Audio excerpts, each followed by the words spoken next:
Pagkatapos ng pag-aaklas ng mga Pilipino laban sa mga Kastila, akala namin tapos na lahat ng 300 taon na pagpapahirap sa mga Pilipino, ngunit iyon ay simula pa lamang para sa ibang mga mananakop. Ang mga taong nasa kapatagan nagsimula ng mamundok sa pag-aaklas laban sa mga bagong kaibigan daw na sa tingin namin may tinatagong pakay para sa Pilipinas. Wala nang tiwala ang mga tao sa mga dayuhan dahil sa nababalitaan namin tungkol sa Treaty of Paris. May ugong-ugong na tayo ay ibinenta sa ibang dayuhan at kung tayo ay binili, di naman tayo basta palalayain ng walang kapalit, kaya maraming takot. Ngunit bago magsimula ang mga susunod na mga pangyayari, ako ay nahulog sa gilid ng bundok dahil sa di kami tumitingin ng kabayo ko sa aming dinadaanan.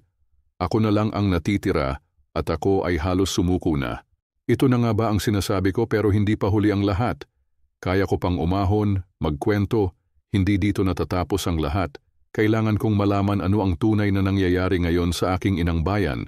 Isang himala na nakaligtas ako sa aking pagkakahulog, nakakita ako ng kuweba, at dahil malapit na umulan, papasok muna ako sa loob para ako ay magpagaling sa aking aksidente.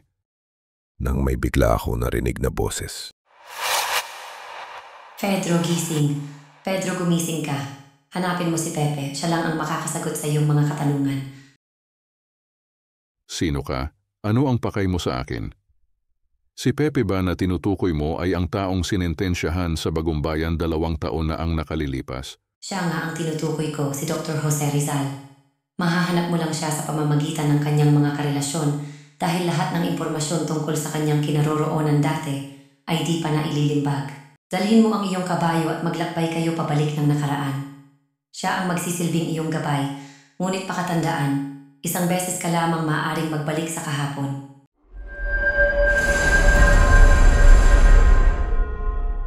Nakilala ko si Jose noong bisitahin niya ang kanyang lola. Tahimik lang kami, nagkatinginan at nagngitian, at wala kaming nasabing pag-ibig sa isa't isa maliban sa mga ngiti at titig. Gaano mang katagal ang pagtititigan nila Jose Rizal at Segunda Katigbak sa kasamaang palad, hindi ko pa rin siya naabutan.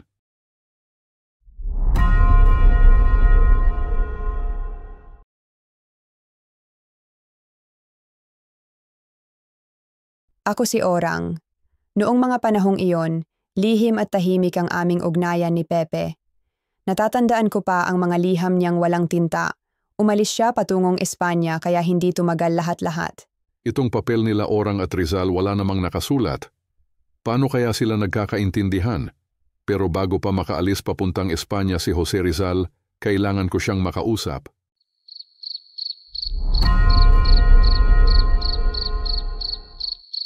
Ako si Leonor Rivera, pinsan at pinakamahalagang pag-ibig ni Jose, o sa aking pagtawag na mi querido, sa aking mga sulat at sa aming pagkikita. Kami nakatakdang magpakasal sa loob ng 11 taon. Magpinsan sila? Ikakasal pa sa hinaharap? Kasabay ni Leonor Valenzuela? Ano ang iniisip niya walang makakaalam? Si Leonor Rivera ang sineryoso niya sa tingin ko. Nasaan ka na, Pepe?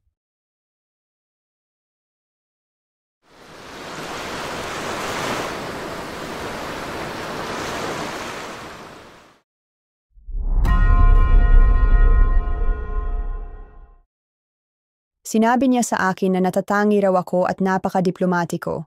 Ngunit umatras si Rizal upang manatiling tapat kay Leonor Rivera at para maprotektahan ang kanyang pagkakaibigan kay Eduardo Delete. Hanggang dito pa rin ba sa Espanya ay si Leonor pa rin ang nasa puso ni Pepe? Dahil kaya sa kaibigan kaya siya umatras o dahil nahuli na siya ni Consuelo na may Leonor pa siya? Sana mahanap na kita, Pepe.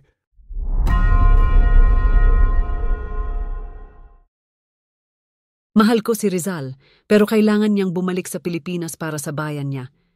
Tinuruan ko siya ng Nihongo at ipinakita ang kultura ng Japan. Hanggang ngayon, mahal ko pa rin siya.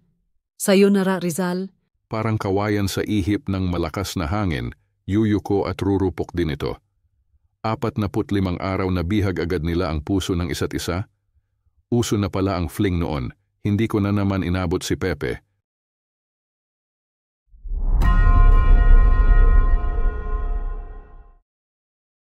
Sa London kami nagkakilala ni Jose Rizal noong 1888. Tinulungan ko siya sa eskultura at pagpinta, nahulog ang loob ko pero tapat siya kay Leonor at sa bayan. Umalis siya ng tahimik alaala ang natira sa akin. Kahit saan mapunta si Pepe may nagkakagusto sa kanya. Napilitan pang umalis sa London para di pa lalo lumalim ang relasyon nila ni Gertrude Beckett. Si Leonor Rivera pa din at ang bayan ang nasa puso niya. Nakilala ko si Jose Rizal sa Brussels. Madalas kaming mag-usap at magkasama at nahulog ang loob ko. Pero umalis siya at ako'y naiwan na may alaala ng isang pag-ibig na hindi natuloy. Si Suzanne Jacobi gaya ng iba na nahulog kay Rizal ay hindi rin tumagal sa relasyon. Ito ang mga panahong masyadong habulin si Rizal kaya hindi ko siya maabot-abutan. Buti alam ko ang susunod na pag-ibig niya.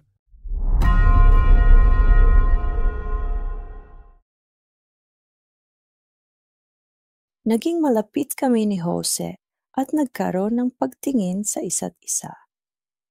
Nagkasundo sana kami ngunit hindi natuloy ang aming pag-iibigan dahil sa pagkakaiba ng aming relihiyon. Dahil kinasal na si Leonor Rivera, si Rizal ay handa na sanang magpakasal kay Nelly Bosted. Kaya lang dahil sa relihiyon at pagtutol ng nanay ni Nelly na isang Pilipina, hindi natuloy ang pagpapakasal nila.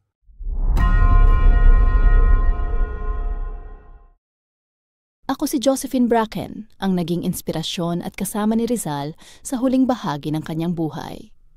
Sa kabila ng pagsubok at panganib, pinili kong manatili sa tabi niya. Pag-ibig ko ang naging lakas ni Pepe. Adiós, patria adorada, tierra del sol querida, perla del mar de oriente, nuestro perdido Edén. A darte voy alegre la triste mustia vida, y fuera más brillante, más fresca, más florida, también por ti la diera por tu bien. Pasensya ka na Dr. Jose Rizal, hindi ako marunong magsalita ng Espanyol. Ano po ba ang ibig sabihin ng sinusulat ninyo? Makikiulit pong muli. Paalam na, sintang lupang tinubuan, bayang masagana sa sikat ng araw, edeng maligaya sa amay pumanaw, aking kalangitay muling masisilayan. Ano ang maitutulong ko sa iyo, aking kababayan? Ano po ba ang maipapayo niyo sa aming natitirang oposisyon kapag ikaw man ay kunin sa amin ng mga Kastila? Paano namin ipagpapatuloy ang iyong lakas, kahusayan at diplomasya at makitang malaya na ang Pilipinas? Iniibig ko ang Pilipinas, higit sa aking sarili. Ang mamatay para sa iyo ay isang karangalan at kapahingahan. Huwag ninyong kalimutan ang mga nag-alay ng buhay para sa bayan. Dito na natatapos ang paglalakbay mo sa nakaraan, Pedro. Ibinabalik na kita sa kasalukuyan. Gamitin mo ang natutunan mo sa iyong paglalakbay at sana nasagot mo ang mga tanong na hinahanap mo. Huwag nating kalimutan ang ating mga bayani. Ang libro ay isang malaking bahagi ng ating kasaysayan. Kung alam natin ang pagmamalabis, masusugpo natin. Kung tayo ay mulat sa perspektibong pangkalahatan, malalaman natin na ang kalayaan at kasarinlan ay kailanman hindi makukuha sa atin kapag hindi tayo pumayag bilang isang bansa at bilang isang Pilipino. Salamat, Dr. Jose Rizal. Nakalimutan na ako ni Pedro. Ako si Julia Celeste Smith, ang unang pagkabatang hinangaan ni Jose Rizal o ang kanyang sintang pusa. Sa ilog kami nagtagpo at kalaunan nagkalimutan din.